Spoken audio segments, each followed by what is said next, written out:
Light ആയിട്ട് ഒരു സ്വർണ്ണാഭരണം എടുത്താലോ? അല്ല, ദുബായിലൊക്കെ ഇപ്പൊ ലൈറ്റ് ആണ് ട്രെൻഡ്.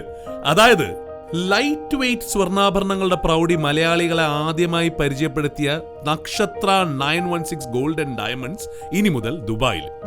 അതെ, അൽനാദ നെസ്റ്റോയിൽ ഈ വരുന്ന ജനുവരി 6 മുതൽ തുറന്ന് പ്രവർത്തനം ആരംഭിക്കുകയാണ് നക്ഷത്ര 916 ഗോൾഡ് ആൻഡ് ഡയമണ്ട്സ്. ഞാനുണ്ടാവും, നിങ്ങൾ എല്ലാവരും ഉണ്ടാവണം. നമുക്ക് ഒരുമിച്ച് ഇതൊരു ആഘോഷമാക്കണം.